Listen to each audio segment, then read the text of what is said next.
From New York, you are listening to Extra Time, driven by Continental Tire from the AT&T 5G Virtual Studios. I am Andrew Wiebe with my partners in soccer, Charlie Davies, Chuck D, and the Hamptons' own David Goss. Vacation, lean back, have at it. He's at the beach, everybody. Life is a beach.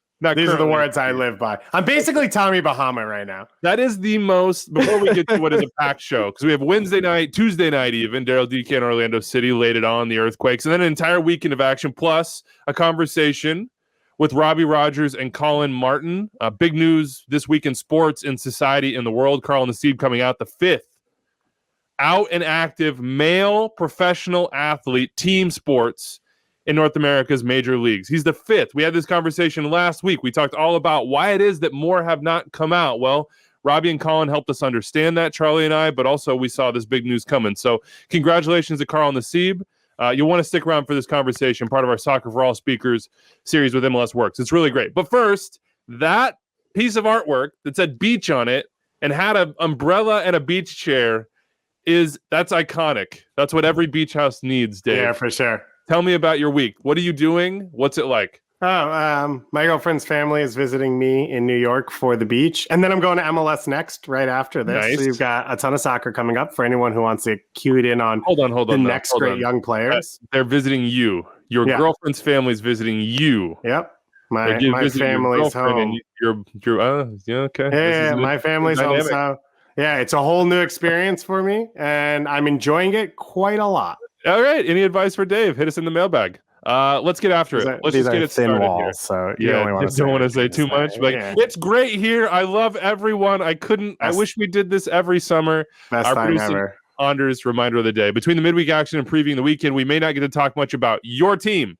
Looking at you, we're sorry. I'm not sorry. Yes, that also means we hate your team specifically. No, that doesn't mean that. But let's get right into it. Big midweek winners. My fun zone, the narrative fun zone. Tuesday night, Orlando, 5-0 on Mateus Almeida. We've seen this Mateus Almeida face before. We've seen this body language before on the sideline. This has happened before, but it was Daryl's first start. He got 2 goals. Benji Michel looked great. Orlando looked great. I jumped on Poppy's conference call this week. He's still trying to tamp it all down, be like, we're all right. It's okay. Inter Miami's a good team. By the way, they play Inter Miami on Friday at 8 p.m. Eastern on FS1. Charlie, Daryl Dike, the hype train, we're all riding on it. Clickety-clack, clickety-clack. Benji Michel has his hat so that he could ride on it. Exactly. He wore the full cowboy hat in his goal celebration, which was class. This is awesome. And this is what I think we should all be doing, and what Daryl is clearly doing, is just living in the moment and making the absolute most out of it. I didn't think we'd see him in MLS again. I honestly didn't think that. This is a treat. I honestly thought we'd see him back in MLS because of that price tag, right? He's scoring, he's producing. It was in the championship. I never thought that Barnsley would be able to afford him.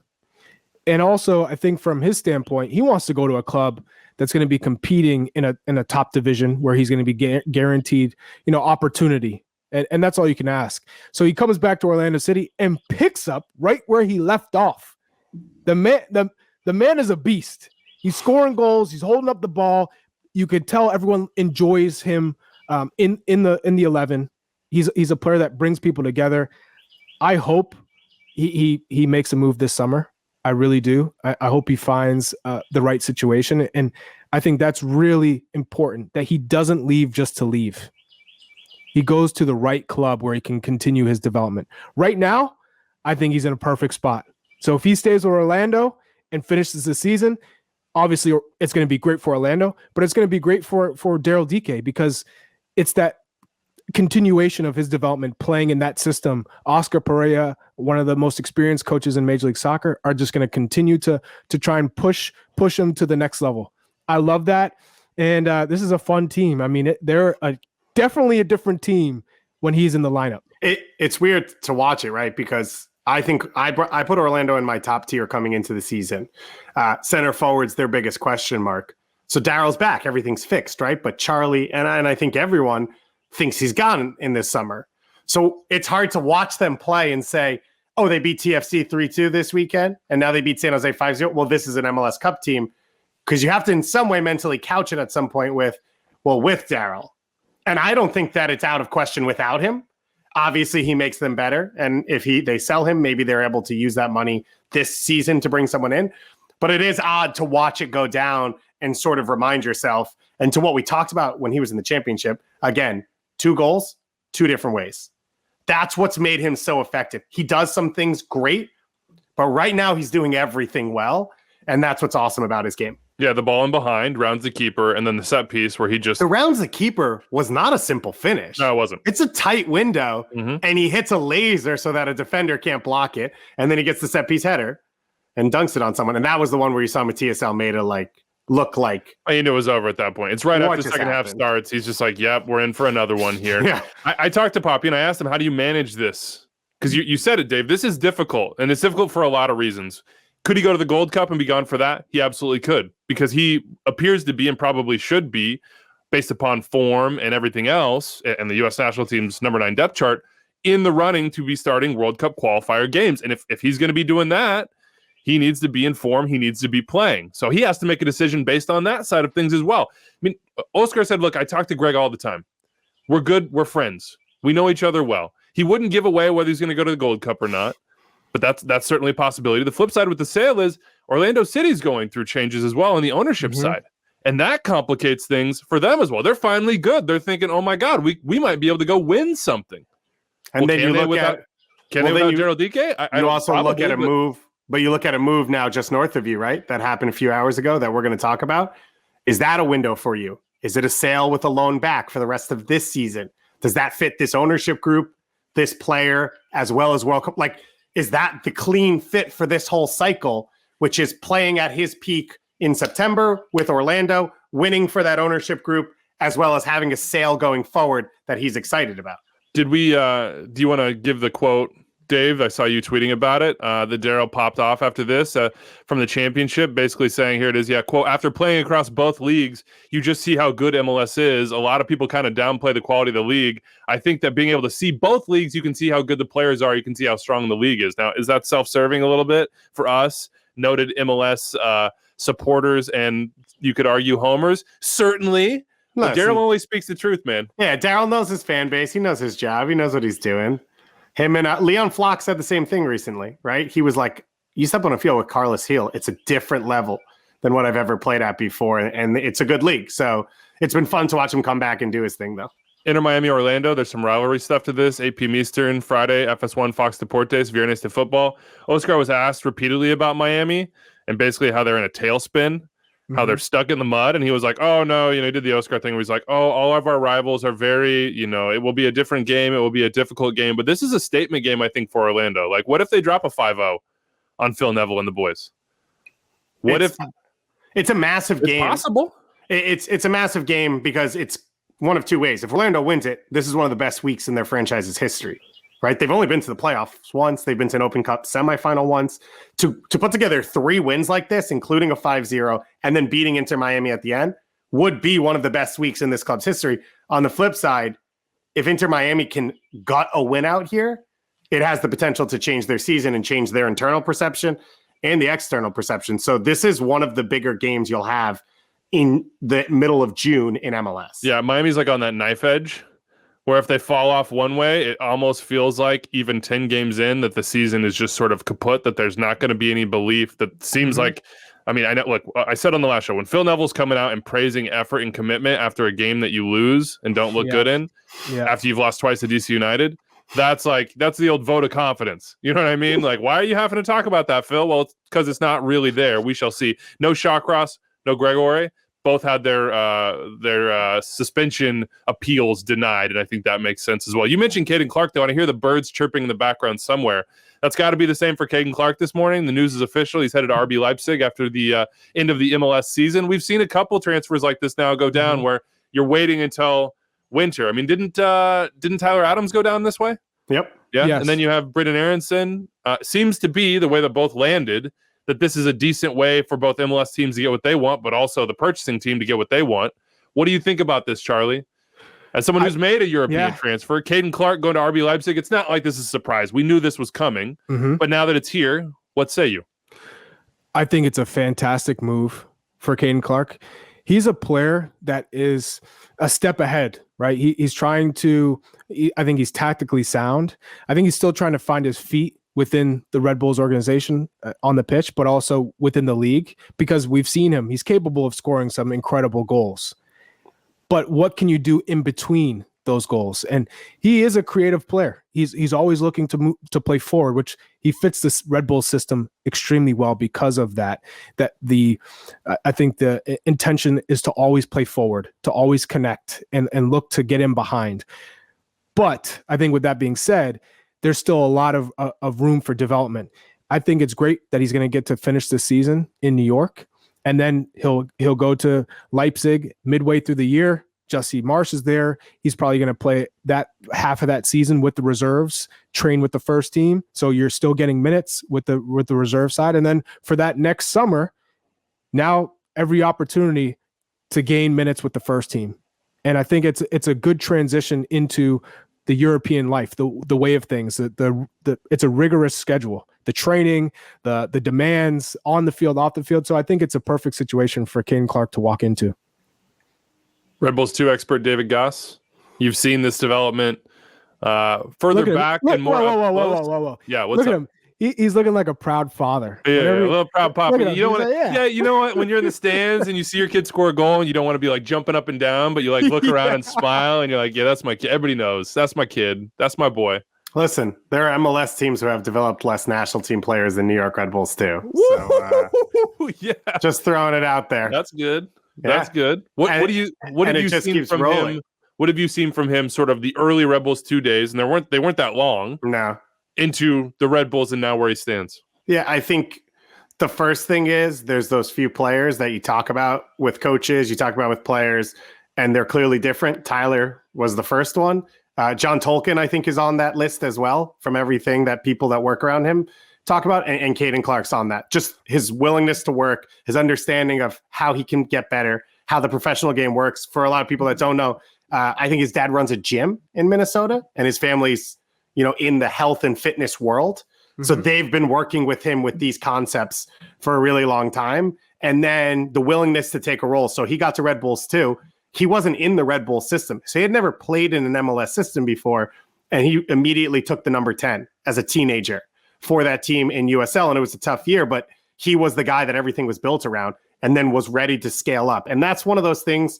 We talk about this a lot. Charlie, obviously you've experienced it, but when I watch a player understand how to scale, whatever that scale is, right? When you watch a player move from USL to MLS, from MLS, maybe one team to a better MLS team, to be able to adapt to CCL in their first few games. Into the national team, maybe. Yeah, that shows me a player who, I'm not saying they're the best player in the world, and I'm not saying he's a Bundesliga star, but he understands how to play within his game to get settled, to get that experience, and then to move up the ladder over the course of his career.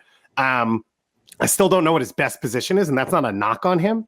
Like, I think he does so much well that he could play a little deeper and control the game a little more, or he could play higher and be more of a goal scorer more consistently, as we've seen him do for New York Red Bulls and MLS. There's a ton of promise here, and it's exciting, I think, especially for national team, because you're talking about all these roles. Where does Weston fit? Where does Musa fit? Where does Reyna fit? And I think he, along with Brendan Aronson, are guys, Musa as well, who can play 3 or 4 of these roles at the top level if he gets there. And that just gives more options for the national team going forward. So congratulations to Caden Clark. Again, we all knew, like everybody knew. This has been sort of floating around for more than a year at this point. Now it's just official. You actually have the, signing on the dotted line and the press release that came out.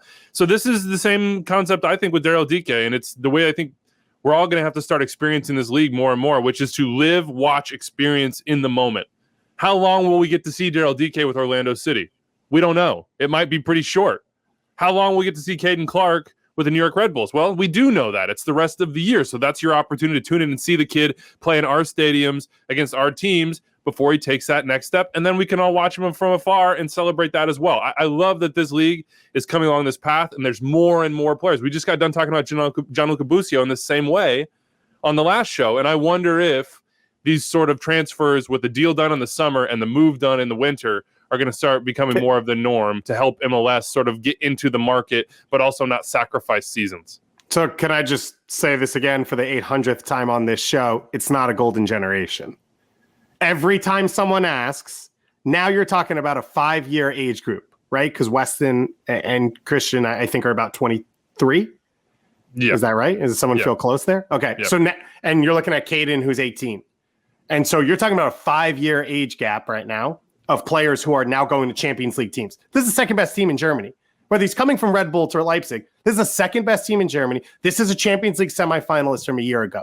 This is unprecedented in MLS history, except for the last 3 years. And so this is not a golden generation. And again, I don't mean to tout the things, but MLS Next coming up next week, all these guys have played in that tournament before. Obviously, new name, new setup. But this is not a mistake. And we have not perfected youth development in this country on any level. And I personally believe we never will, just because of the size and scope, Canada and the US. And I think Doyle and me talked about it on the show last week. But this is what's going right. And I think it's going to continue to go right. Going forward, Sean McCafferty, who runs the Red Bull Academy now, was at the Barcelona, Arizona Academy, where he had a lot of these players that you're now seeing pop through at different MLS sides and move on to Europe. Big winners midweek here. Let's keep it rolling here. Oh, my God. FC Cincinnati. Let's go. The bottom of the table derby. Cincy Fire. We're going to get to the Fire and the mailbags. We had a lot of questions about them, but hey, they threw a shutout. They won 1-0. They celebrated it as they should. Congratulations, FC Cincinnati. You got to take all the positive moments you can, bundle them up, and just try to build on them. That's a road win. That's a road win at Soldier Field against the Fire. Congratulations to you. Now you got to go to Exploria Stadium and play Toronto FC, which is strange, but that's another opportunity, Cincinnati. So you won midweek. See if you can win on the weekend. Minnesota United, those two new signings, we've been asking about them for a while. When are they going to be there, and how good are they going to be? Franco Fragapane, Adrian Hunu, both get goals in a 2-0 win for Minnesota United. It's starting to look a little bit better. And the goal from Hunu was from Fragapane, but also Hunu, was really nice. Like, Austin can't score, but you're going to take a 2-0 win all day. And they had off last weekend, so you host midweek to a team who just played a home game on Saturday, a huge emotional moment. That was a must win for Minnesota, but they're starting to rack up these points. And you see them and LAFC start to try and pull themselves back into the playoff spots. Speaking of LAFC, Chuck, did you catch Carlos Vela last night? I did. It's hard to. He was smiling. And he looked... And he was scoring. Engaged. And he was assisting. Yes. And knock on wood, maybe Kraklitos is back. How does this change not just LAFC, but I think it changes the entirety of the MLS season in the Western Conference if he is... Even if it's not 100% at 90%. And he looked like it against FC Dallas, though, again, a lot of folks have looked like it against FC Dallas. Well, we all know it's not how you start. It's how you finish. And I think with this LAFC team, we know what they look like when they're at their best, when everyone's fit and healthy. And it's all the success hinges on Carlos Vela. Everything revolves around him within that team, because he has the ability to draw 2 or 3 defenders to him to create more space for others. He has the ability to beat 2 or 3 defenders on the dribble and score from all over the pitch. So I think when you have Carlos Vela in your lineup and he's healthy and he's happy, it spreads throughout the group and you can see it. The connections, the combinations, the 1-touch, 2-touch, everything moves a little bit more crisp into the attacking third. I've seen that. And we're just getting started. If they can go on a run to pick up those points midsummer and then come early fall, now everyone's fit, in form, and now you have a belief that this is the year for MLS Cup. Based on Carlos Vela and his success, this team really has a shot, and they can disrupt a lot of things in this Western Conference. Sporting KC is the destination for LAFC this weekend. 5:30 p.m. Eastern, ESPN on Saturday. It's the first game on Saturday. I'm currently begging, borrowing, and stealing, trying to get my way into that stadium with Cameron. So if I manage to secure that and I see you there, I say what's up. Say what's up. No, don't. Turn to Weeby and say, who are you? Dad, I love this. Dad, this is my favorite league. Cameron, 20 minutes in, is going to be like, how many brothers do I have? Yeah, and he's also like, why are we not playing on the playground right now? Yeah, like, for these sure. guys are just running around. I mean, Nebraska furniture. Exactly. Sporting Kansas City 3-1 winners against Colorado. Rapids didn't really seem engaged in this game. Daniel Salloi had 2 goals. We had an email from Andrew in KC. That's not me. If Daniel Salloi is going to keep filling the box score, we got to come with a better nickname than DS20. Hope the DK Hive has room for the Bin Bear coming back from Trash Player of the Year. No.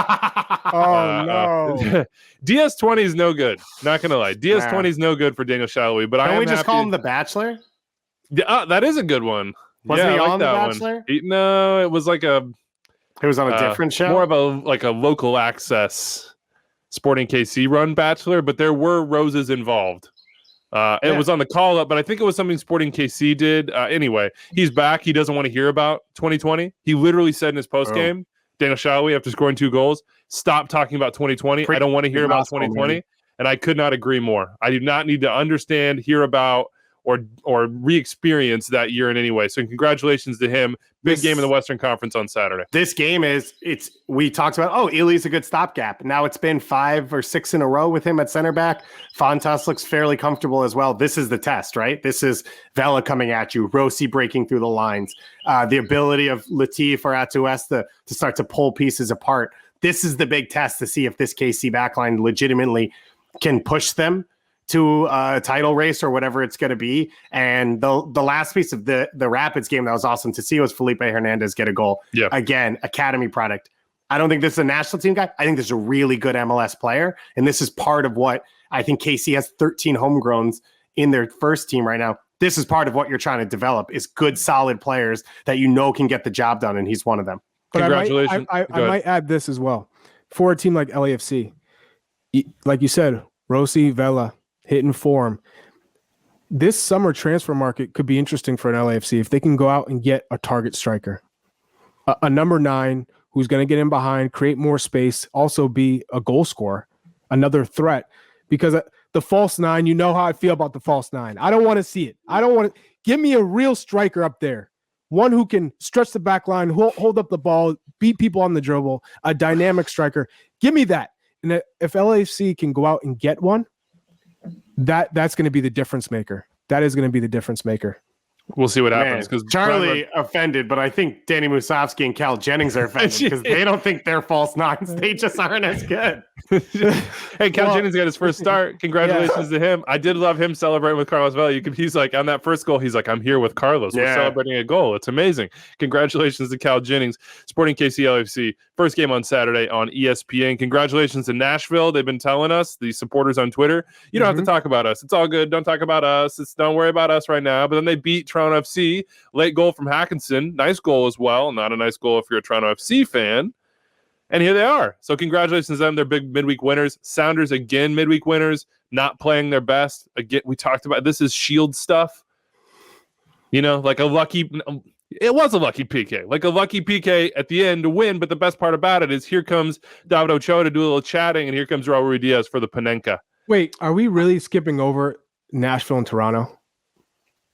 Do we not have to? Dig in. We have to address it. Toronto. What is going on? What is going on? Because you look at this roster. How are they not producing? How are they not getting results? Those excuses are out the window of a new coach. Chris Armas was brought in to move this club forward. If anything, they're walking 10 steps backward. Am I wrong? How are we not talking about You're Toronto right. FC? I'm just looking at the standings as you say this. Toronto sitting down in 13th. Cincinnati, with 1 fewer game played, has more points. Cincinnati. This is the Toronto team that was second in the Supporters Shield yesterday. That were the Supporters Shield favorites. Probably should have won the thing. Did they win the thing? No. No, Philly won it. What am I talking about? God. Yeah, they fell. They fell off. But that gives you an idea of where they were. What'd you just say? Weeby, what'd you just say at the end of that? You said Pozuelo got hurt and they fell off. 1 game from Pozuelo. Came out of this one injured. Jonathan Osario's played, I think he started twice. He's played more for Canada this year in minutes than he has played for TFC. Mm-hmm. So you're talking about a team that's not fully fit, hasn't even been in the country they live in the entire year, and had to deal with CCL to start the year. So I'm not saying... Same with Montreal. I'm going to throw that out there. They lose their Montreal coach. didn't have CCL. Oh, they lose their coach. They're not nowhere near as good as a team as Toronto FC. And they're doing just fine. Actually, they've exceeded everyone's expectations. You look at Toronto, they still have. You look at their starting 11. You can go down the roster. They have what it takes to get results, to be top among the top teams in the East. Yes, they are good enough, and they're not performing anywhere near. And dare I say, Josie Altidore, do something about that situation. That's a prized asset. Whether you move on from him or you get him back into the team, something has to happen. Obviously, that's taken away from the culture within the club, the feel within the club. Something needs to happen. There are so many question marks revolving. I think when you look at Toronto FC, Chris Armas, there was already, I think, a good amount of blowback with the hire. Is he the right guy? He has no record of success as a head coach. Zero. Not zero, but I understand the point you're making. Okay. And I understand why Toronto fans felt the way that they did, but continue. Right. But you come in to a team that should be competing for an MLS Cup. They're below Cincinnati. So can I just, I don't know if I'm asking a question or making a point here. So I'm just going to say a thing and you guys can react to everyone. What you're saying is true. Should be is the question I'm asking, which is, should they have signed Omar? Should they have gone in and kept Michael? Should they have gone and gotten Kamar Lawrence? Like, at some point, a team needs to reset unless you are unbelievable. And in MLS, that's almost impossible because of a salary cap. Mm-hmm. And so I watch this team play and I'm thinking, yeah, Omar can't keep up with this system and is struggling. And Mavinga hasn't even been that great along this back line. They don't have the right pieces. At some point, the win now moves catch up to you. And so you say they should because of the names on the roster, not because of where they perform in 2021 as individuals. And that's, I think, one of the issues. And I don't know if Pozuelo's helping. I get what you're saying. This is true. I get what you're saying. But what Charlie's saying, which I agree with, which is the individuals have enough talent and ability. And they showed it to you last year. It wasn't like it was 3 years ago. You've had a bunch of tough years and then you fell off. They showed it to you last year to be better than this. And the collective is not better. The collective isn't. And that's what has to be so frustrating. I mean, Soteldo hasn't been in the team enough. I get that. Pozuelo's been out. Yes, he's the MVP. All this. But up and down. Charlie's right. They had enough. Chris Mavinga tweeted last night after this game. Let me just get his tweeting because this is also important too because they aren't living in their own beds. They're still in 2020. We talk about we want to leave 2020 behind. They are still living in it. What we are going through is very difficult, Mavinga tweeted, living in the hotel, far from our families, and the results that don't come. Please, TFC fans, we need your support even more than yesterday. There are no teams in MLS that would consistently win without a player of Pozuelo's quality, and I understand Anders about to talk to me about Seattle, and that's great. But then you take Soteldo out consistently, and you're talking about the two highest priced players on a roster. Josie is now unavailable, which is self-inflicted from the club. That is a necessity. So I'm not going to, give them credit off of that. I just think there are 80 things happening around this team, and it's not as straightforward as it's just not good enough. Well, I'm telling you right now, it's just not good enough. We can keep going in circles because you have Ayo Akinola. We saw what he did last year, right? This is a player. Yeah, he's battled injury, but you would expect him to now. That's his baseline last year platform. You want to push him to the next level, get him firing on all cylinders. But he didn't even have a preseason. Listen, geez, give me my air. Stump. Gosh. Let's go. Stump. Okay, Richie Larea. Is he a right wing? Is he a right winger? Is he a right winger? I don't know. Are you setting him up for success? Are you setting up the team for success if he's playing in a right attacking position when we've seen how good he is as a right back, even a left back in this league? You have Osorio, you have Pozuelo, you have Michael Bradley, you have Marky Delgado. Akinola up top. Is that not enough to get results? It is. And you have Quentin, and it took a while, but you brought Quentin Westberg back into the goal because he is clearly the best one keeper. Of the worst mistakes I've ever seen against Orlando. He's the best keeper for this group, though. So my thing for Toronto FC, and the thing is, when I see such a talented group, I get frustrated because I'm like, man, it's so simple. You play beautiful soccer. You have the talent. Why is it not working? Well, you guys, I don't think you need to be a brain surgeon to know that things need to change drastically. For all the brain scientists out there, no, I'm just messing around. Look, here's the point. Does DC United have a player like Pozuelo? No, they don't. They have more points. Does Orlando? They've dealt with injuries. DK's been gone. Pereira's been dealing with an injury all year. They've had suspensions to their best players. They're second in the East. Does Nashville have a player like Pozuelo? Absolutely. No, they've been disappointing, but they still are getting 1.5 points per game. Montreal is a great example. You go down this list, all these teams above them. I know that you lose Pozuelo and it hurts, but yeah, Toronto. I think that's a different conversation, but fine. Okay. All right. But 1 win, 6 losses, 2 draws. I think losing a player on your roster is different than not having a player of that quality. Nashville, Montreal, DC, they've built different rosters than what TFC did. So I don't think not having a player of Pozuelo's quality is the same as losing the key piece of what you built everything around. That's fair. Let's move on to some individual versus collective. Let's hit Sounders, because Sounders is probably in the chat saying, actually, we were good against RSL. But it was 1-1, man. It was 1-1. When I say shield teams, like performance versus results, like you got it though. And I said it. David Ochoa chats. Love it from David Ochoa. Love that he inspired Raul Ruidiaz to Panenka. What does it take when you step to the spot, Charlie, to decide to Panenka? Like, what is going through your head? How do you choose? How do you choose violence in that moment? Against the Galaxy, when you step up to the spot, you're thinking, okay, he's gonna move. I know he's gonna move.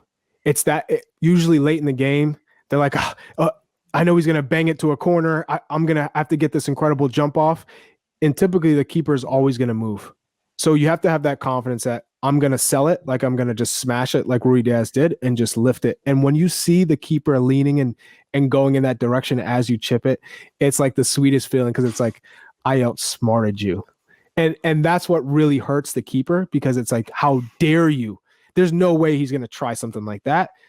And it's that mental game that comes with it.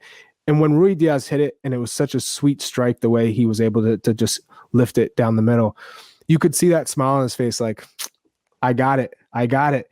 So I love when a striker can step up to any player step up to the spot and have the courage to go down the middle. Of course, the striker I love it, and I love Ruidiaz, because I don't think he even gets the credit he deserves in this league, as well as he's done, and he's phenomenal. I still don't think people give him enough credit.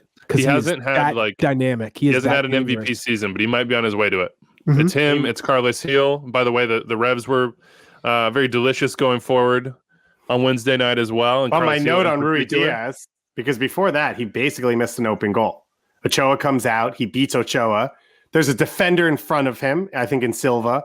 But come on, you're Ruidiaz with no goalkeeper in the box. That's an open goal. And he slows himself up and lets, I guess it was Beasler catch him, or Glad. And I wrote in my note, Ruidiaz missed an open goal. What's going on with the world? So he came back in Panenka for the win. Yeah. So he did well. But in the end, so there you go. Right? Yeah. Chicharito got a goal midweek as well. Cleaned one up. And then Efra Alvarez broke the Vancouver Whitecaps' hearts in stoppage time. That left foot is sweet. And Bikel scored in the 92nd, I think, to tie it 1-1. Okay, Vancouver gets a little bit of life, finally, can feel good about something. Poor Vancouver, man. They go back down the other way, and Efra hits one of the goals. Efra hit him with the side.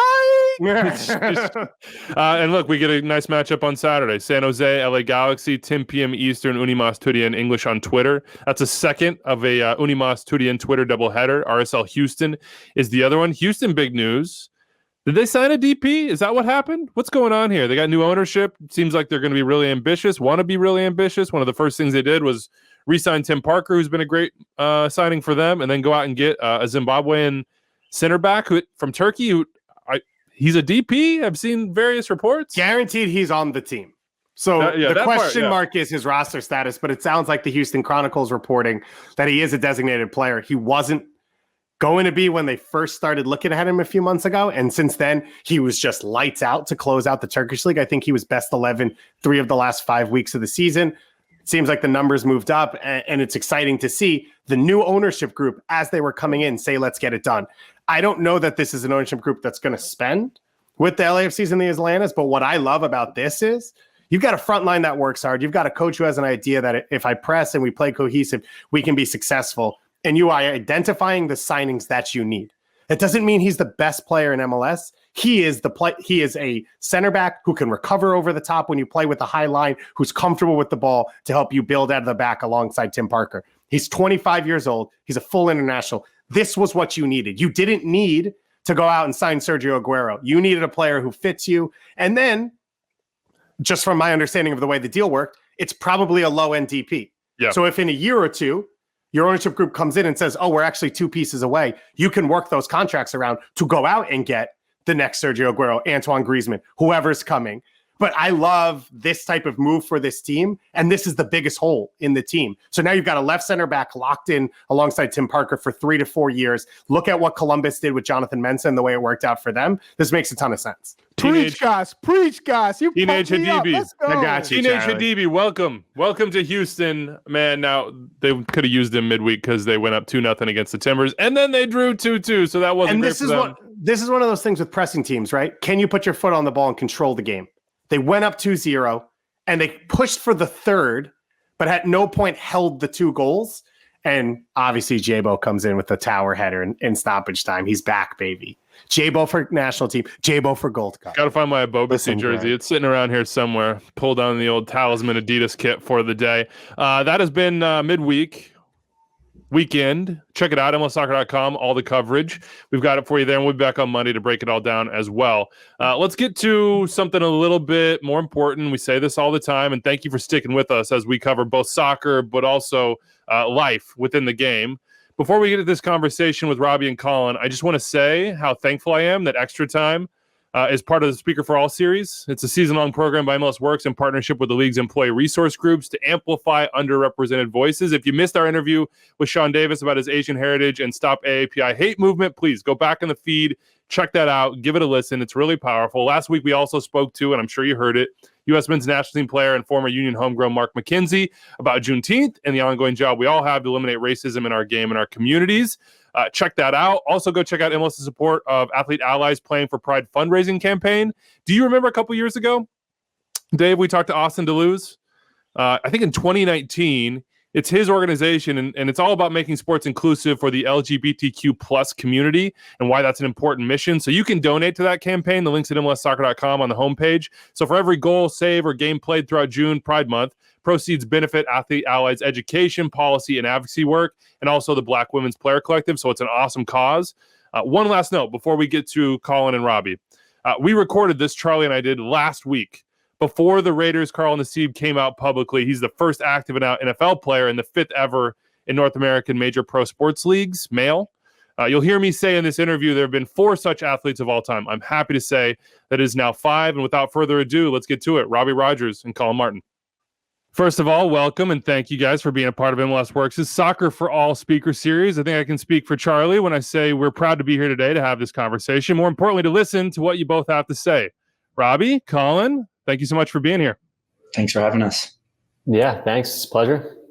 So I want to start with something in the news over the last year, and I thought it was one of the more incredible weeks in professional sports history that I've ever seen. Last year, Collin, your San Diego Loyal forfeited back-to-back matches in the heat of a playoff race, one after a player was revealed to have been racially abused, and then in the final game of the season, against one of the league's top teams you're competing with, the Loyal just walked off the field in protest after a Phoenix Rising player directed a homophobic slur at you, Collin. It was a game San Diego was leading 3-1. It was a result you needed to have any chance of keeping your trophy dreams alive. In my mind, it was unprecedented. I don't remember anything like it. It was principled. It was sacrifice. I'm curious from both your perspectives. Collin, from you living it, and Robbie, you on the outside looking in, how did you experience that moment and everything that's followed? And Collin, I think we can start with you. Like, as you reflect now, does it seem incredible? Does it seem just like what should have happened? I mean, in some ways, both of those are so true. Yeah, I think first off, let me start with that. I think we wouldn't have walked off the field if what happened the week before with my teammate Elijah, him being called the N-word, if that didn't happen. Because of that, like that week following, we just like, as a team, we really came together and we're just basically like, hey, in the future, if this happens, we need to do something. First of all, we need to acknowledge it. So Elijah or teammates that heard the word, like we need to know about it so that we can like back our teammates up. But then we also need to do something about it. So I think that whole week leading up to the Phoenix game, we wore shirts before the game.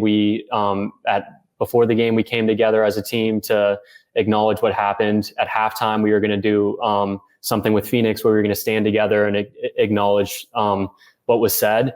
And so I think all that leading up kind of led to the team being on the same page for when basically what happened to me. I mean, I had a slur used against me, and all I did was tell the ref what happened, and he didn't quite know what to do with it. And he actually thought, I mean, I don't know if you guys remember this, but he thought I called him gay. Yep.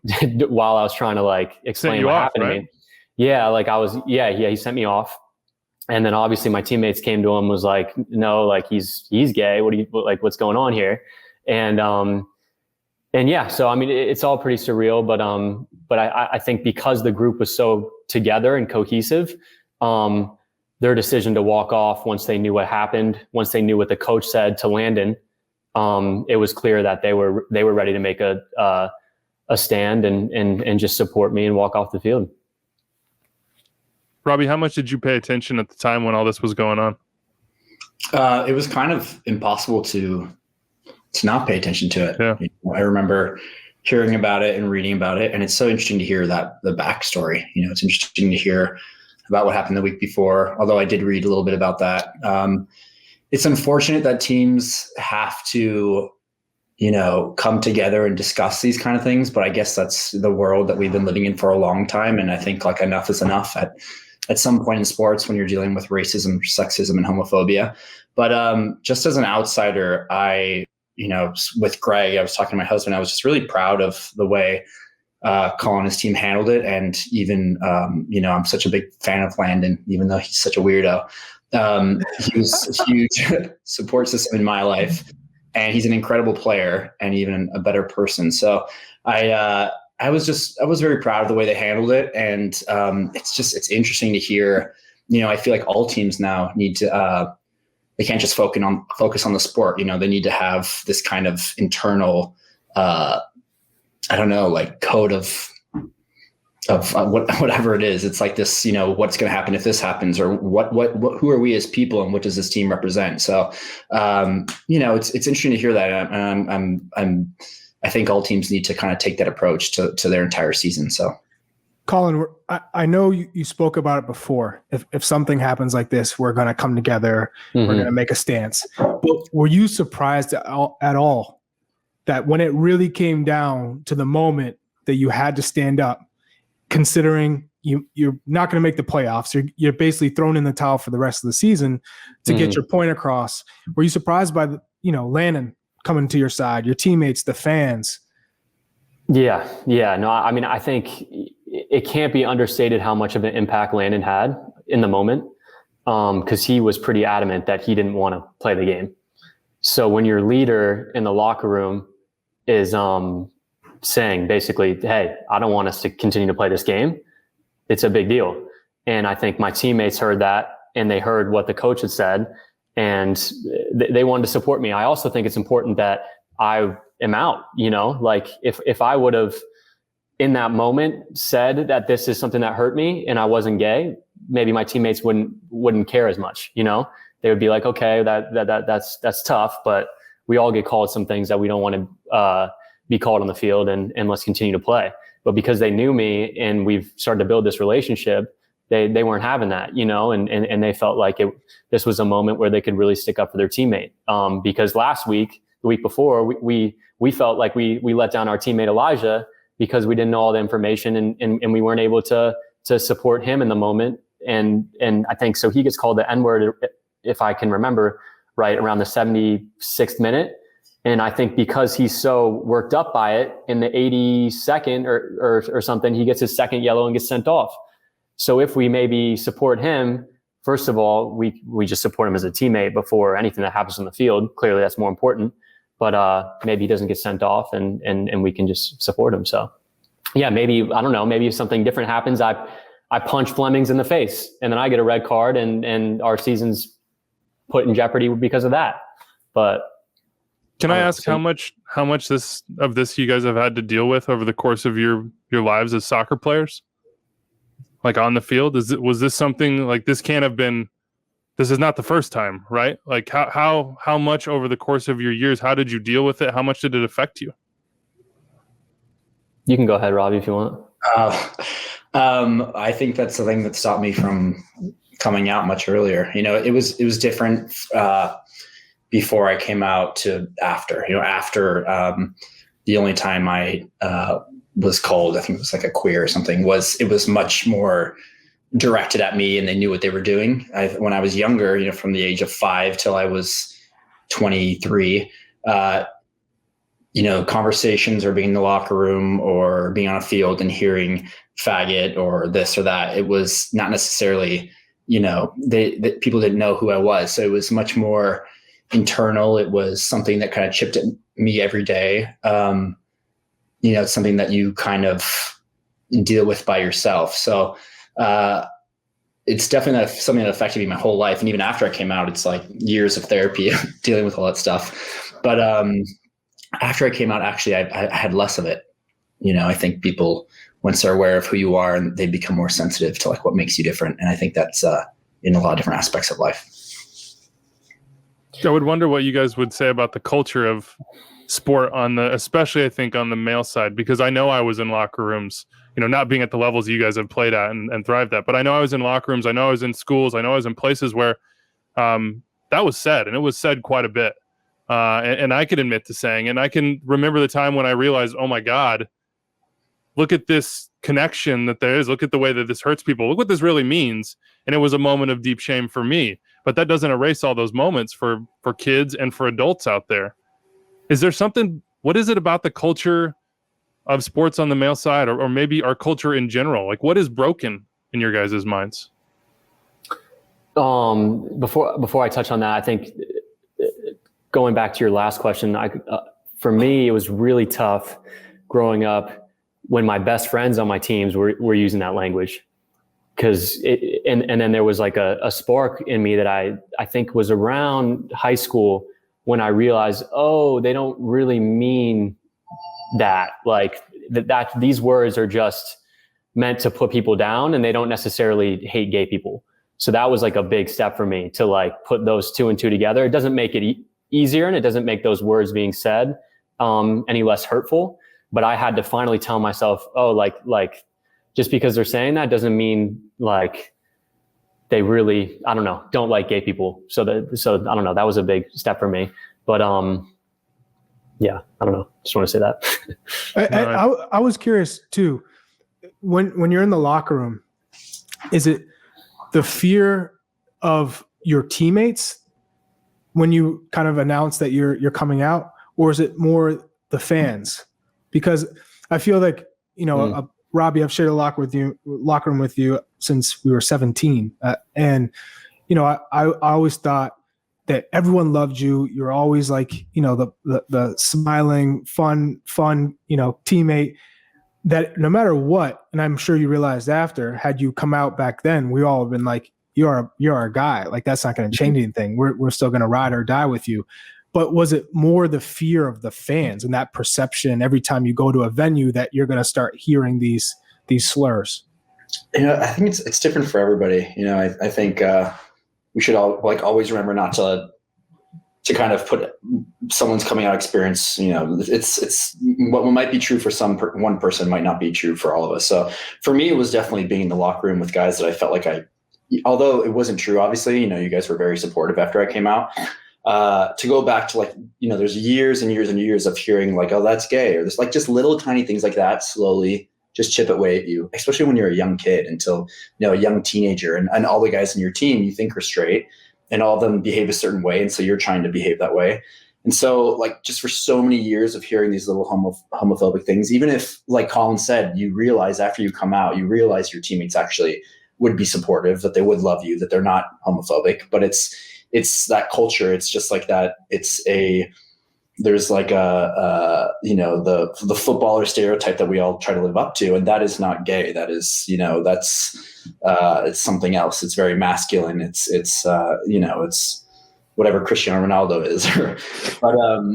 But for me, Charlie, I think it was definitely the locker room and feeling like I would be so different from all of you guys and all of you guys that were my brothers. I think of all the time we spent together, and I just thought, and also it was my internal homophobia growing up in a Catholic conservative family, and so there was a lot of different elements to my experience. But I've learned now that you guys would be supportive, but at the time I was worried that I wouldn't have that same support and that I wouldn't be accepted in the locker room, and that, if I told you guys and then we went in the shower, that people would, be making fun of me, or they just walk out of the shower. There was like all those fears that play in your head that you probably, in small ways, they build in your head, and you kind of create a narrative, and, that's maybe not totally true, but it is based off of years and years of hearing just so many homophobic comments, nonstop in the locker room and on the field. And, so my biggest fear was just you guys, was that we wouldn't have the same relationship. The fans, they do whatever they can to kind of get under our skin, and it's unfortunate when they say stupid things, but I didn't necessarily ever care about that kind of stuff. I totally agree. For me, it was always my teammates. The fans, like that was the last thing I've had to think about when I was coming out publicly. And you just don't want to make anyone uncomfortable, or you don't like, and you hate that even would be a case, because it isn't an issue. But when you're closeted, you think, oh, you don't want to make people uncomfortable. You don't want to make your teammates uncomfortable. You don't want to feel different. Because all I felt in the DC locker room when I was a young kid, I thought I was just like anyone else, But I knew if I came out at the time, for me, there was a barrier. I thought like I was going to make people uncomfortable. It was going to be a big deal, and I wasn't ready to do it. But I will say, I don't know if you've heard this, Robbie, but when you did come out, and it was going around the locker room, hearing people say positive things about you meant the world to me. Like when they said, oh, like, and they just cared about you as a teammate, and whether it was people that played with you in Columbus, and they just said, they talked about you as a player and as a person, and nothing to do with your sexuality. Like, to me, that's all I needed to hear, and it gave me extreme confidence. But on the other side, when Michael Sam came out and it was on SportsCenter, and my teammates said, oh, why do we have to see this? This is so stupid. Like why does he have to come out? I was like, damn, why do you guys care? Like, it's a big deal for him. It's a big deal for football. It's a big deal for our country. Like, why do you have such an adverse reaction to this guy coming out and living openly, So I, on one end, I'd be like, wow, they can just see Robbie as an amazing teammate, player, person, but then they just can't stand a Michael Sam coming out and they think it's for attention, or they think it's for whatever. And so it would just be one good stepping stone, and then one I don't really want to come out today. That's the furthest thing away from my mind. But so what for each of you was the moment where you said, okay, I'm going to do this, and how did you arrive at that conclusion? What made the time right? What made it for you feel, I don't know if safe is the right word. It might not be the right word. I think Collin had a much different experience. I think he was much more courageous, and he was still playing when he, kind of made this decision and stuck to it. On the other hand, I was living in England, and, had fulfilled a lot of different aspirations in my life when it came to football. I went to Olympics with Charlie and played professionally, played for the national team, all that stuff. And I was just so depressed. I remember winning a championship with Columbus in LA, and going home to my parents' house and just sitting there and be like, why am I not happy? What am I when am I ever going to be happy? Is this success as a soccer player ever going to fulfill this need for self-love? And I realized when I was in England that it wouldn't, and that I need to make a decision. And so I decided that I was going to come out and stop playing, because again, the number of things that I'd heard growing up in changing rooms in the United States and Holland and England, it really just scared the shit out of me. So I was like, I'm not going to put myself through this. So it really, for me at least, was kind of a self-realization that nothing is going to make me happy outside of myself, and that I have to kind of be in charge of that. And then it wasn't until after I had, incredible support from people like Charlie and Sasha and Bruce and all these different people, that I decided that actually I could go back. So I think, it was very different than Collin's experience. That's cool to hear, Robbie, and hard at the same time. But I think the one thing I really admired about you is that you did have such a good career, you know, and that does matter, you know. It shouldn't, but it does. And I think that was the one thing that was like holding me back from coming out earlier.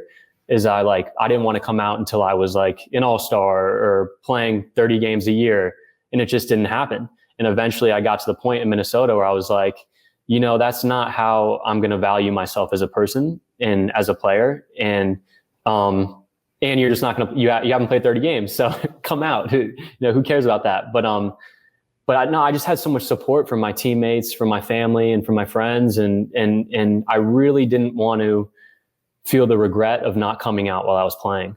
And I think it all just bubbled up to the point where I felt like it would be disingenuous and I couldn't walk around and I couldn't play like if I wasn't out and yeah. You have something to say, Charlie? Sorry. Yeah. You know, listening to your story and seeing Robbie, you were kind of like, I'm over this. You kind of get empowered. You come back to the game, you win an MLS Cup, you beat us in the finals. And don't remind me about that. Collin, same thing for you. You come out, there's all this support. Why do you think there hasn't been more players to come out and say, man, I've seen the reception that you've got from your teammates, from the fans, from your coaches. Why do you think that stereotype is still holding people back from enjoying life and being who they are? I can tell you from what I've heard from players is just they've not lived our experience. They don't know, you know, unless you have that actual support, you've had that like firsthand experience from your teammates. I can tell them what it's going to be like, but they still hold on to that fear that they're not going to be accepted, that, you know, the changing room will be different for them. Some of them do fear the fans a little bit, not like in a massive way, but I think it's until you've like kind of walked that walk, I don't think you quite believe it, you know, especially when you grow up your whole life thinking that what you are is, you know, there's something wrong with you. So there's a lot of different elements to this. And obviously the changing room is a huge part of it. The culture is a huge part of it, but there's also other elements with family and just society in general. So, you know, it's hard to tell someone that like, you're going to be accepted and you're going to do this, or it's hard to persuade anyone of those kind of things. And, you know, until there's more of us, then I think, you know, then they'll finally believe it.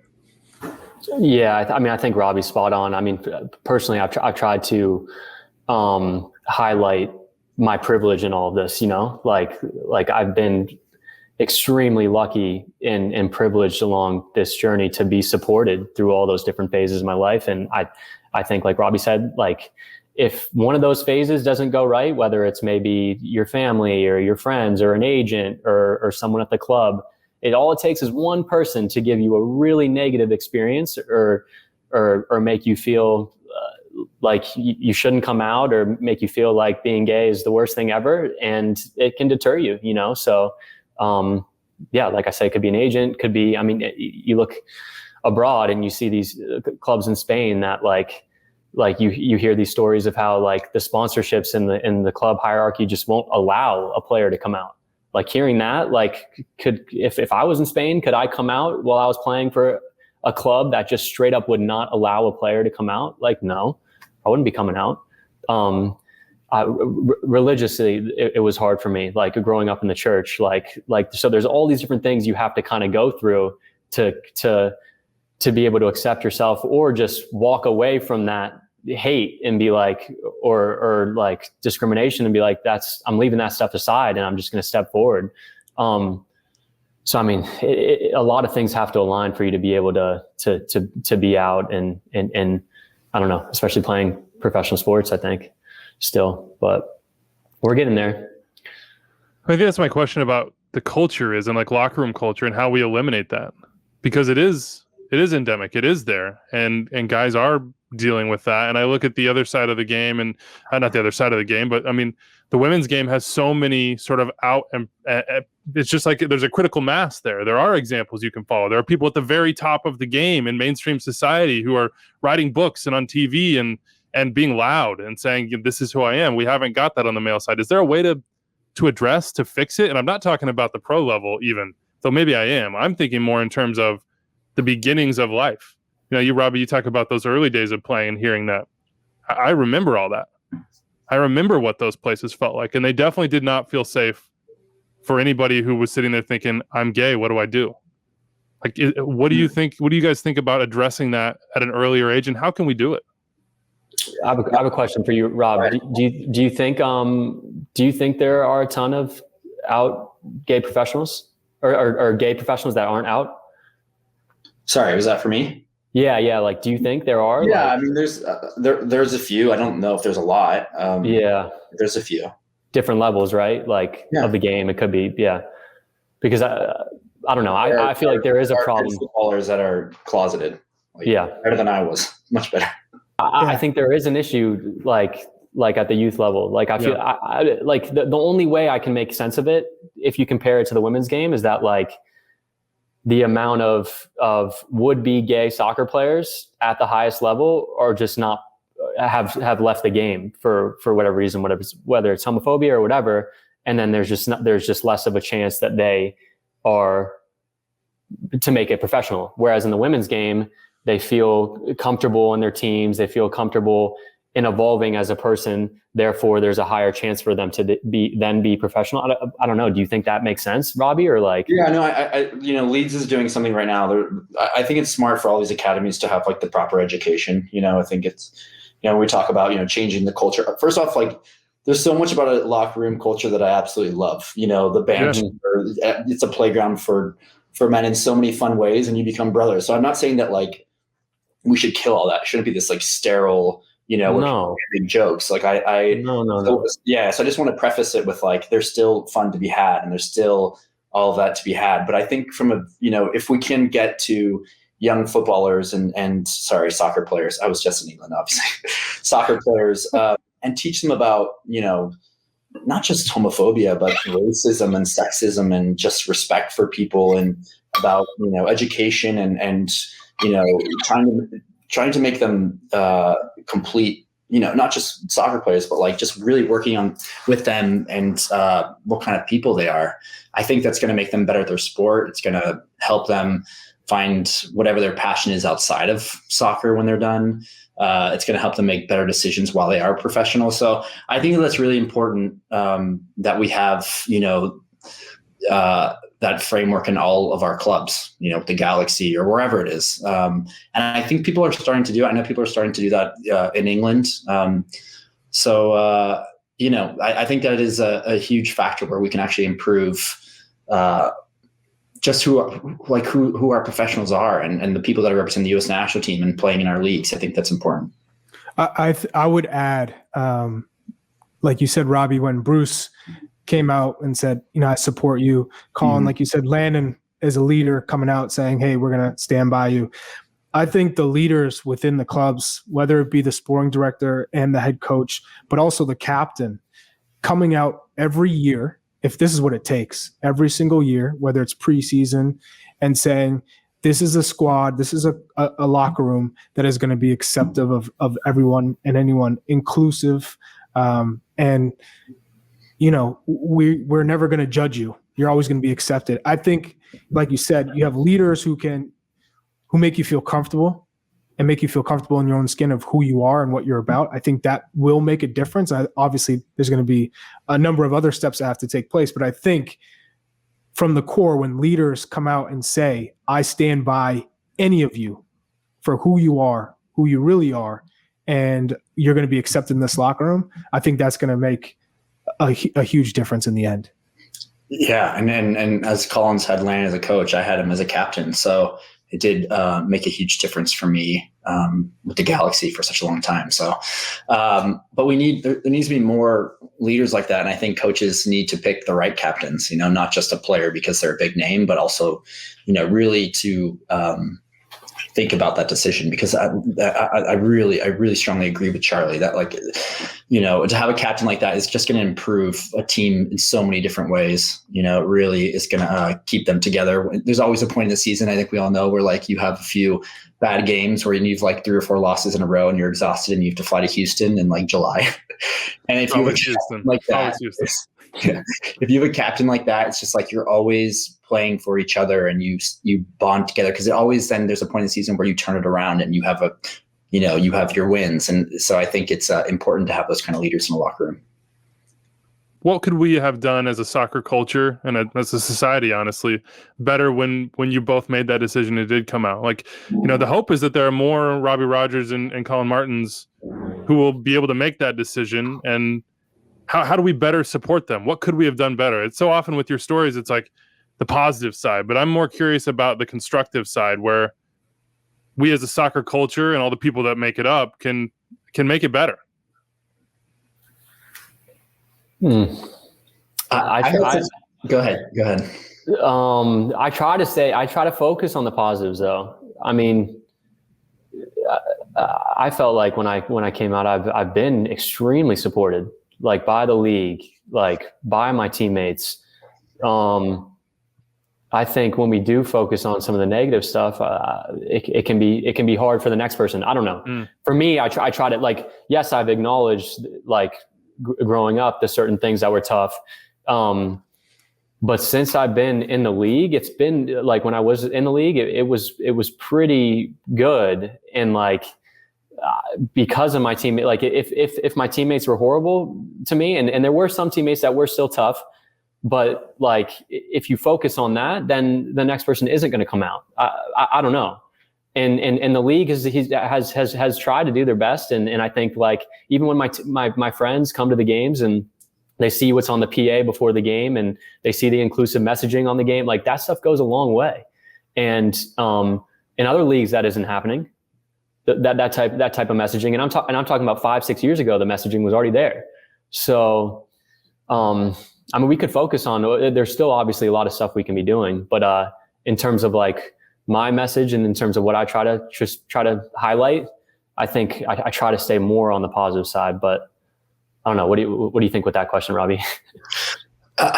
It's tough. You know, I've always been a little confused, you know, when we started talking about, like, why aren't there more out players? And I think the answer is kind of like, well, they don't really know what the sport feels like because they're so closeted and it's so internal and there's so much fear. So, you know, my experience was so positive and I had so much support from the players and the leagues and obviously coaches and my family after I came out. So I am always, like, every year, like, why aren't there more? Why aren't there more? But I've stopped kind of thinking about that. I've started to think more about, like, the younger generation. And again, that's why I think education is so important. I find, like, you know, everyone under 30, at least here in LA, is like, they don't identify as straight. They identify as, like, something else. They don't identify as gay or straight. They just, like, identify as whatever they want to be, which is non-binary. It's actually pretty cool to see young people so open with a lot of different aspects in life. So I know this is going to change. I think it's like a lot of things in the United States and around the world. It's going to be, you know, spearheaded by young people and young people that are out and playing in the academies and then just go to college and they just are who they are. So I'm definitely optimistic about that. But, you know, it's a tough question to answer because I don't necessarily know what else the MLS can be doing or the coaches or the players could be doing, because it seems like, at least from my experience and from what I've heard, is that, you know, people are very supportive and in a way that is for all to see. And, you know, of course there's going to be people on, like, social media or fans that are negative, but that's, you know, that's not just with homophobia. That's with a lot of different things. So, you know, I think we have to continue doing what we're doing, having these conversations, having pride nights, again, educating our youth, and it will happen. It will happen. It's just like these things that, like Collin said, you, like, take a step forward and then a step back and 2 steps forward and another step back. So it's just going to take some time. You mentioned the next generation, and I noticed the same as you, that there's sort of more of an openness and there's a mainstreamness. I don't remember those sorts of conversations growing up in Wichita, Kansas in the, you know, mid 90s. And you see those and you hear those do you think that there is a movement coming here where there are going to be more kids that just feel comfortable or just are who they are from an earlier age, where society is going to have to figure out how to navigate these moments sort of on the fly? Is there a critical mass coming? Yeah, I think you're already seeing it. Yeah, I think it's incredible to see younger people like coming out at younger ages and being supported by their classmates. And I was at my high school this off season, and I was working out at the track, and I ran into one of my old teachers, and he said that our school, the homecoming king and queen, were both queer. And like, it wasn't like, okay. And 4 years ago, they jokingly put the homecoming king as like, I think they were transgender, and that was like a joke, and it was awful. But 4 years later, the two people that are the homecoming king and queen are queer, and that's because they're just the two dopest people in the school, and people just love them. And like, we're seeing like a crazy change over like in the past 5-7 years. I think that like is incredible.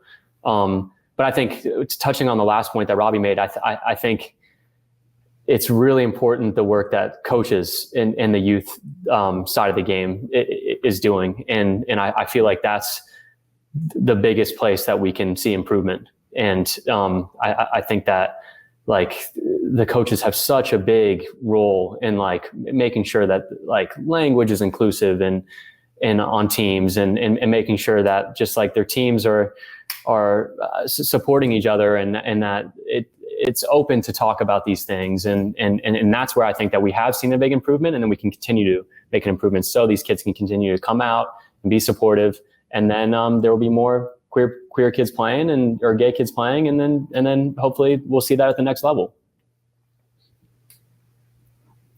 I often, these are hard discussions to have sometimes, because I often think, okay, well, what can I do? And those are moments that I can do something, whether it be coaching my sons, whether it be being supporters to their teammates, whether it be somebody in my community that can make that difference. I also look at our society a little bit and I wonder, man, there's an elephant in the room here. You know what I mean? There's like a political side of this as well that trickles down into sports, whether it be like the trans legislation we've seen and banning. Collin, I know you're sort of a history buff. Not just a buff, educated. When you look at this time period and you think about the way that our society sees and treats LGBTQ people, and what stands out to you? How do you think we'll be remembered? What are our steps forward? Ooh, well, I think we've seen a presidency in the past 4 years that was trying to eliminate a lot of the progress that we've made. And then I think in the short time of our new presidency, we're seeing some reversal of that. But with that said, we're still seeing all this anti-trans legislation that's happening in this year. So it's really hard it's hard to dissect it all. But I know that there's a lot of people that are on the right side trying to right those wrongs. And this anti-trans legislation to me is awful. I don't understand it. I don't understand where the root of it comes. It's almost like because of the new presidency that the people in these states are trying to take back more control and I don't know, try to make life harder for LGBTQ people when they can. I don't get it, but I don't know. That's a really hard question. Yeah. That's a hard question, but I've hit you guys with some of those. No, right? That are big, and that's, I guess, what we're grappling with, right?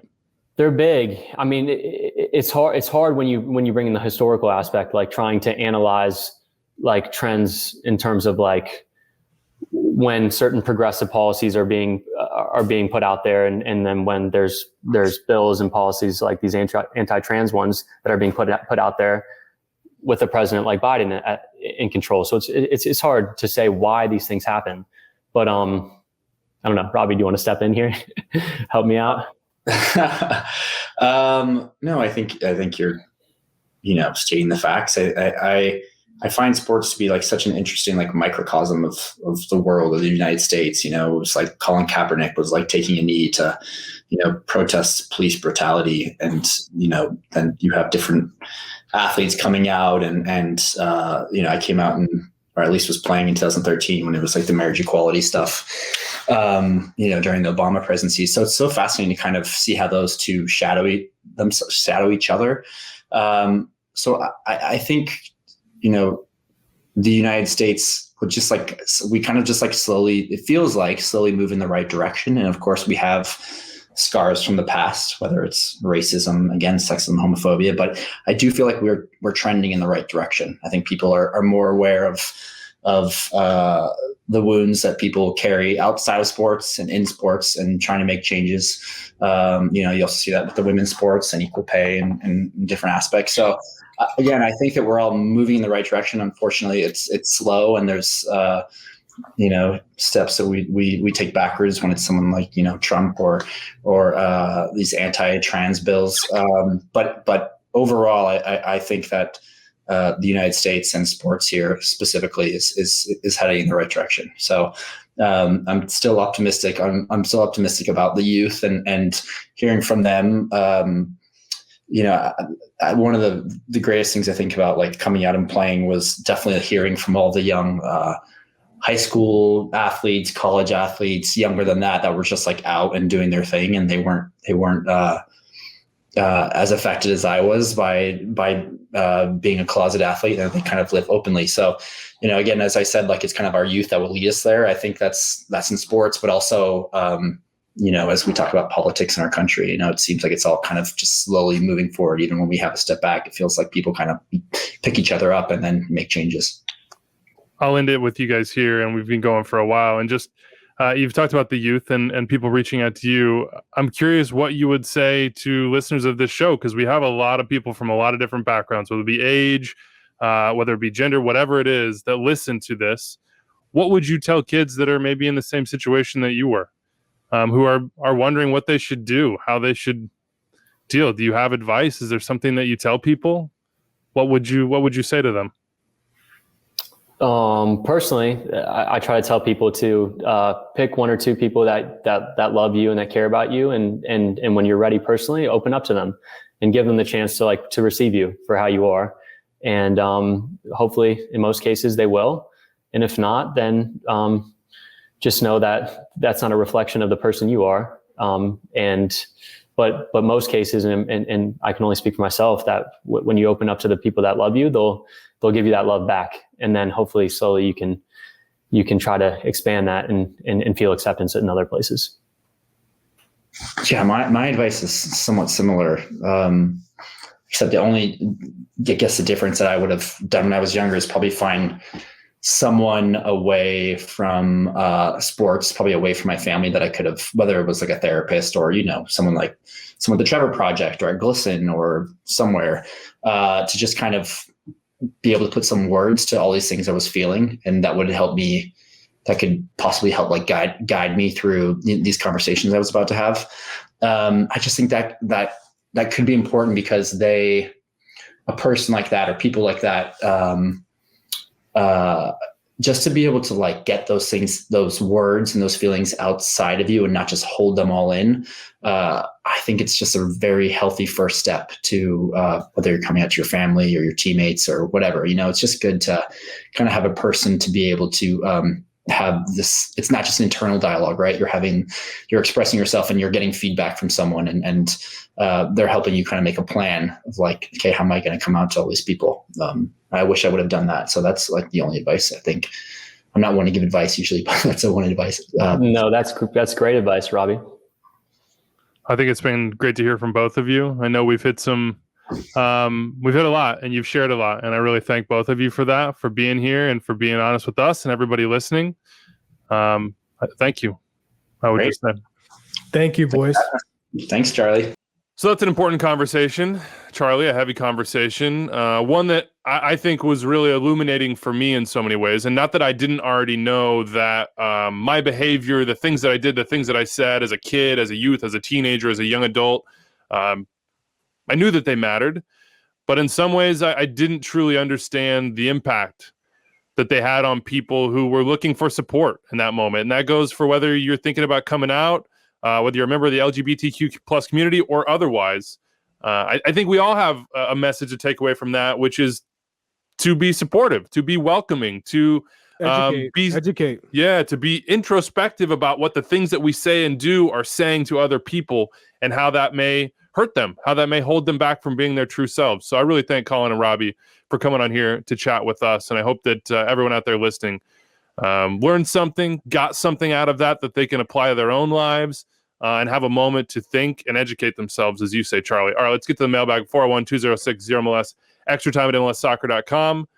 What do we got here? Should I pour a shot of Malort? Should I get that going here? It sounds like you're not going to have to. I think your bet was if they made the play when they made the playoffs. Made the playoffs. I think you were confident about it, and it was sort of like a celebration, not like a punishment. Gotcha. Which I had a shot of Malort last week. Like a punishment. It was not that bad, so maybe it's not that bad. It sounds like you won't have to, is basically all the emails that we got from people. Doesn't sound like it. Looks like the eye test with the Chicago Fire would tell you that I don't think I'm going to have to take any celebratory shots of Malort. We then proceeded to just have a mailbag full of people are unhappy with the job performances of people who run many of the teams in Major League Soccer. At the bottom of the table. So the Malort emails moved into Rafael Vicky emails. And let me just give you this general question out of 18 emails we got, which is, who is on the most pressure as a coach in Major League Soccer right now? Most pressure. I would say, Charlie, that if you're looking at the pressure rankings right now, you've got to have, I think, 4 names that are pretty squarely in those pressure rankings? I would go probably 6. Oh, okay. I'll name my 4. Charlie's and then you can tell me who I'm the whole missing. league in. Yeah, I'll tell you. Okay, so Bruce Arena, number 1. Yeah, under pressure to get him to the Shield. You got Luchi Gonzalez right now. Dallas in 13th. It is not going well for them. They're not winning at home. They're certainly losing on the road. You have Marc Dos Santos in Vancouver. It's just sort of been a continuation for them. They're definitely under pressure. He's definitely under pressure. Lake, but coaching. True. That's a good point. It's a very fair and good point. Rafa Wiki's in this group. Absolutely. They have the worst points per game by far in the league right now. 0.44 per game, 4 points from 9 games, and negative 10 goal differential. That is tough. And then Chris Armas is my 4th. Who would be the other 2 for you? You said 6. Charlie? Jaap Stam. Okay. Is that not fair? No, I think it's fair. It's fair. Would you? So let me try Charlie, to guess the last by the one. way, just in case you were wondering, I know you have like 5 jobs, but if you needed 6, we got an email talking about if, let's say, something were to happen with Jaap Stam, that they would like you to take over as coach. I think Weeby is taking over the business side. I am taking over the sporting side. Nice. We're just going to revamp the whole thing. I promise you we would flip the script. I think, 3 games and we are. I'm pretty. rolling. You guys got the hard job. I'm feeling pretty good about that business side. I got the new stadium. The city just wants a winning team. Like if you guys can do your jobs, we're gonna be fine. But if you don't do your jobs, might be trouble. Yeah. Well, for this extra time Cincinnati version. It's a package. So if I go, we all go. Weeby, actually, Weeby, you're the minister of culture. Oh, I think you're getting the Matthew McConaughey role. I need a orange leisure suit and a djembe or a bongo or whatever it is that he's playing on the field. Who's the 6th though? Is it Phil Neville? Matias Almeida. Mm-hmm. I don't think so, man. I think they got too much invested in Matias. The whole squad is his boy. This is the pressure list. And then this is the amount he makes. And every time that goes up, the pressure list goes down. Yeah, exactly. Internal pressure from him. He expects results, but I think that's a club that's married to him as long as he's ready to be. If you're a San Jose supporter, that's trash. you don't want that. Charlie came into that so smooth. Hypothetically, if you were a San Jose supporter. If you are, like you want to be winning. You want to be winning trophies. You don't want to just be like, we'll win a game here 3-0, we'll lose a game 6-0. That's fine. We're fine with that. And on that note, that's it from us. Any thoughts? You know how to get us 401-206-0MLS, extra time at MLSsoccer.com. The soccer starts on Friday. Inter Miami, Orlando on FS1. Goes all the way through Sunday. The big national TV game on Sunday is Austin FC against the Columbus Crew, also on FS1, with Sporting KC LFC on ESPN and a couple of games on Unimas, Tudien, and on Twitter in English. That's it from us. We'll see you on Monday, everybody. Enjoy your weekend.